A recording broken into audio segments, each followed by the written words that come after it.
Hoy estamos con Ximena González, directora del film El mal del viento, que se presenta en el Festival de Cine Bafisi, que ya comenzó esta semana y va a seguir hasta el 22 de abril. La sede más importante es la zona de Abasto, pero hay otras sedes más. Pero vamos a hablar con Ximena para que nos cuente sobre su película. Hola Ximena, gracias por venir. No, gracias por invitarme.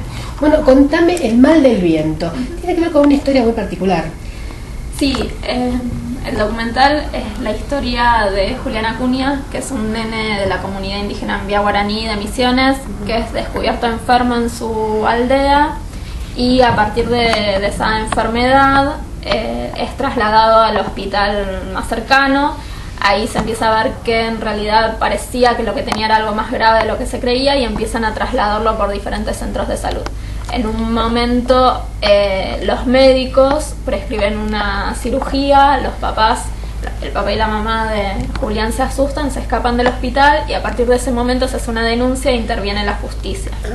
Cuando interviene la justicia, se desencadena, en realidad ya venía planteado antes, pero ahí se desencadena más claramente el conflicto intercultural entre la medicina del hombre blanco y la justicia del hombre blanco occidental, que quieren llevarlo nuevamente, internarlo. De hecho lo internan por orden judicial y quieren practicar la cirugía, y la familia de Julián y su comunidad que quieren volver a la aldea y tratar la enfermedad de Julián con la medicina tradicional guaraní, que necesariamente tenía que ser tratado en su aldea en el monte.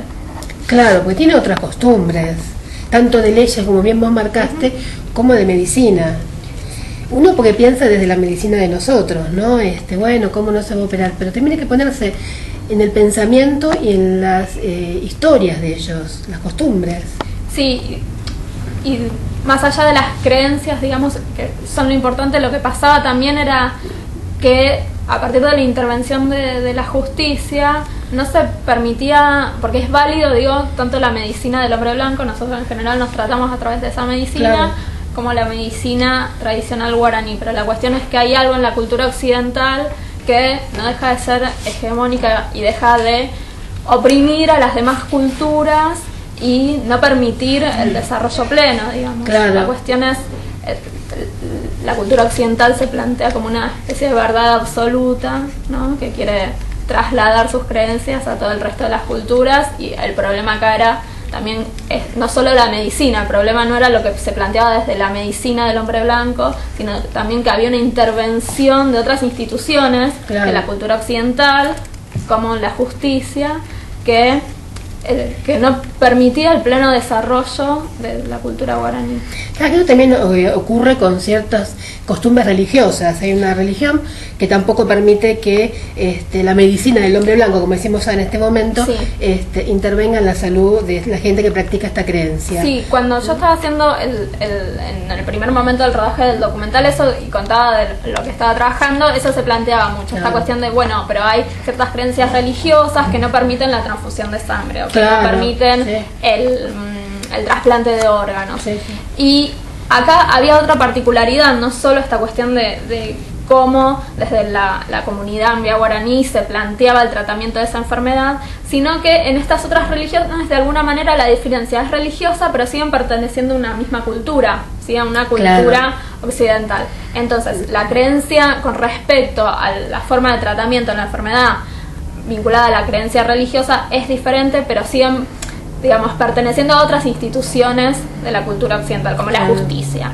En este caso era, estas instituciones occidentales avasallaban completamente la cosmovisión del pueblo en todos los sentidos, en cuanto a la medicina, en cuanto a lo religioso, en cuanto a lo judicial, porque también la cultura tiene sus propias leyes, pero que, claro, no se rigen por, tienen otra forma de organización completamente diferente a la de la cultura occidental.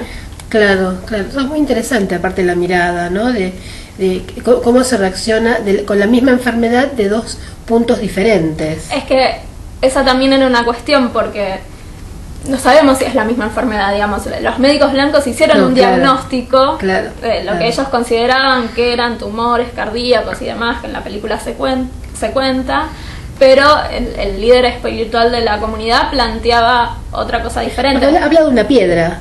Sí, uno de los líderes espirituales de la comunidad tiene un sueño, y en este sueño ve que Julián tiene 5 piedras en el corazón y que si el hombre blanco le saca esas piedras, el nene iba a morir. Claro, y para ellos a lo mejor es muy importante, esas 5 piedras son muy importantes para sus creencias. Y para el hombre blanco, para nosotros a lo mejor no, es justamente una enfermedad. ¿Por qué elegiste este tema para filmar? No sé si lo elegí al principio, digamos. Luego durante el proceso sí, porque bueno, es algo que empezó en el 2005, así que durante todo este tiempo hubo un momento en el que conscientemente elegí hacer esta película, pero al principio yo estaba trabajando en una productora que es Grupo Documenta, que viene trabajando con documentales de temática indígena, entonces estaban vinculados a algunas organizaciones y representantes de las diferentes comunidades. Y cuando llega, el caso fue bastante en su momento conocido y mediatizado y demás. Y cuando Julián Acuña es trasladado a Buenos Aires, porque luego de varios traslados en Misiones se traslada a Buenos Aires, cuando es trasladado se pone en conocimiento acá de esta situación y llega a la productora esta inquietud de hacer un registro, un seguimiento de eso que estaba pasando, de ese conflicto intercultural. Que cuando él llega a Buenos Aires la cuestión era como lo central, operarlo o no operarlo, digamos. Los médicos tenían esta decisión de operarlo, la familia no quería y se estaba tratando de hacer algo en principio para que no se opere. Después en la peli se ve que era todo un poco más complejo. Claro, no, está bien, vamos a contarla, pero para que la gente la vaya a ver. En ese momento llega a la productora la inquietud de hacer ese registro.